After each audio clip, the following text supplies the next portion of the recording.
Hi, everybody, and welcome to Spa Babies, presented by Spendthrift. I'm Dan Illman, along with Nicole Russo, and the Whitney Day Spa Baby race is race number 6, kicking off the pick 4. It's a maiden special weight going 7/8 of a mile.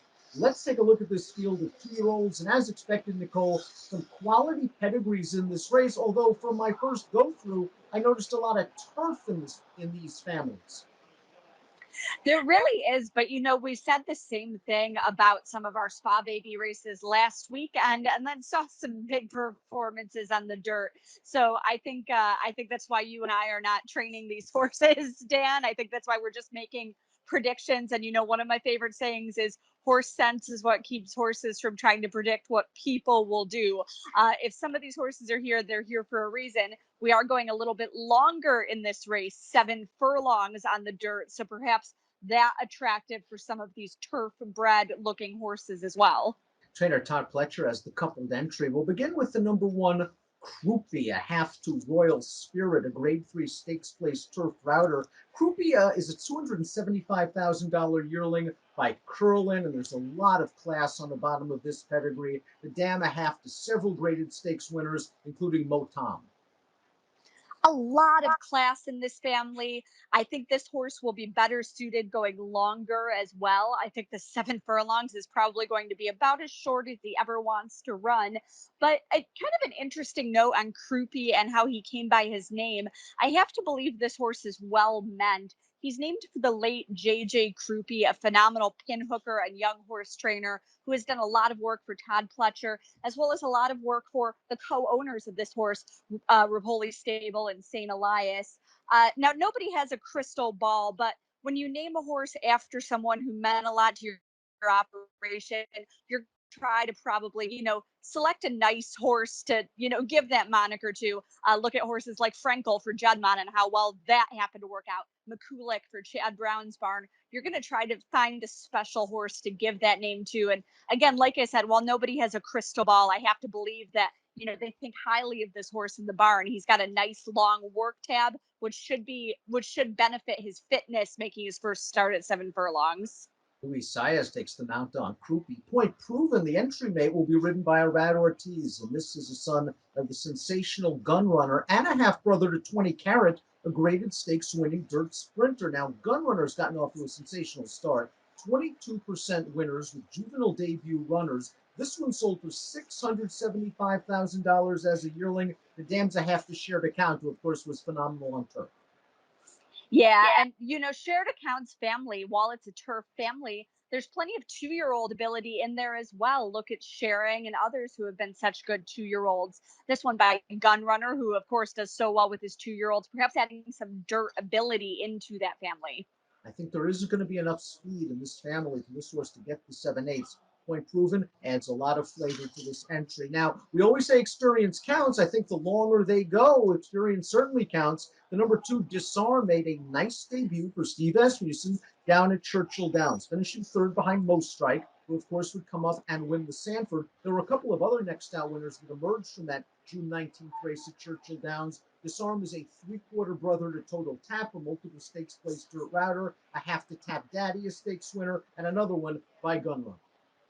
Yeah, and as you would expect, Winchell Thoroughbreds had a lot of Tappet mares that they bred to Gun Runner in his early years at stud here, and it's proven to be a productive cross.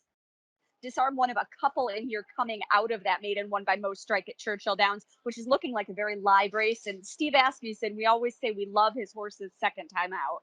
Very strong pedigree for our next entrant, the number 3, Perform, a son of the red-hot first crop sire Good Magic. The dam is a half to a multiple stakes place synthetic runner, but more importantly, this is the family of Beholder and Spendthrift stallion Into Mischief and Mendelssohn.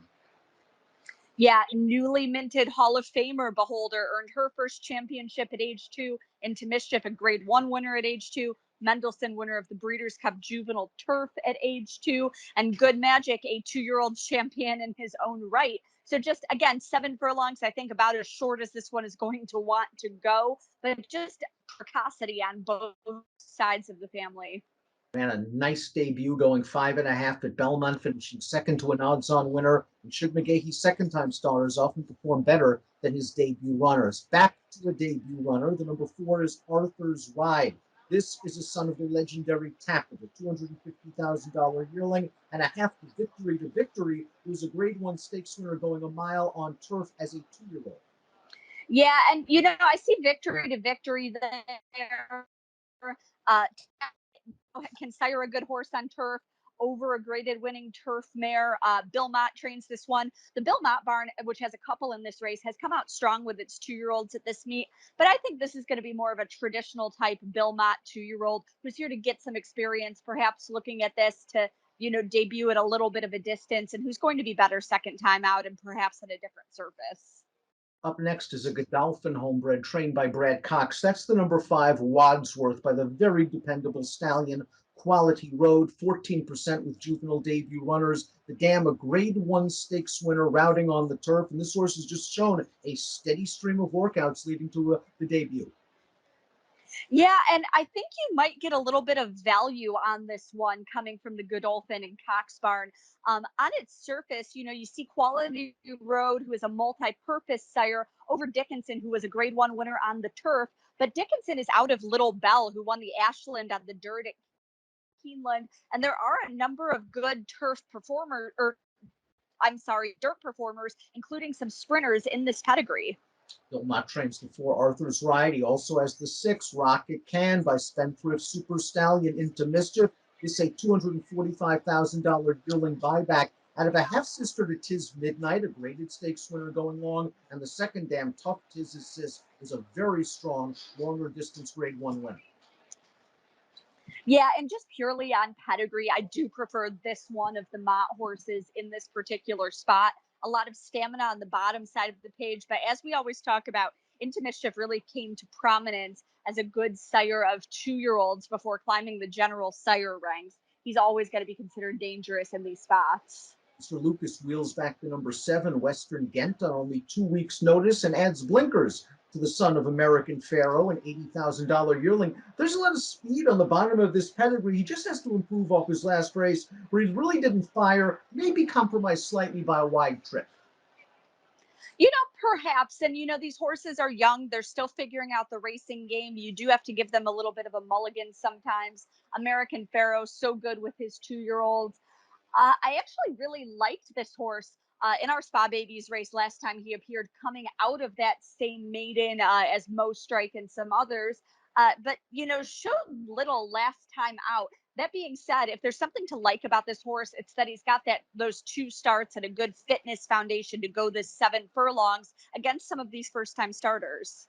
Leading the field is the number 8, Hola Gabel, who ships up from the Thoroughbred Center for trainer Gustavo Delgado. He is by Bolt d'Oro, an exciting young stallion standing at Spendthrift. Already 9 debut winners. The dam, a full sister to Travers winner Colonel John. Yeah, and Colonel John, just a very versatile horse, a very underrated racehorse, I think. And, Bolt d'Oro, an exciting horse, a grade one winner who is expected to have good 2-year-olds. They just lit it up at the 2-year-old sales earlier this year, and he's gotten off to a stellar start. I do wish this horse had a bit of a longer work tab with published works, perhaps a little bit more of a fitness base. And I wish we had seen some local works to get a better read on him. Top pick time to kick off the pick 4 on Whitney Saturday with our Spa Baby race presented by Spendthrift. Nicole, where are you going? I am going to go with Croupie for the Pletcher barn. Like I said, just kind of reading between the lines a little bit, knowing some of the history behind this horse. I think this horse will want to go longer, but I have to believe that, he is well meant here and that, they think highly of this horse. Behind him, I will use the dangerous second-time starter Disarm by Gunrunner. I'm going to go with Disarm in here, down towards the inside. Second-time starter by Gunrunner. Like the fact that he's gotten 5 workouts since his career debut. Asmussen excels with second-time starters. Just ran a little green in his debut. I want to see some speed. The break is the key. He's down in the sometimes into the inside puts. We kick off pick 4 at Saratoga on Saturday. Go spot.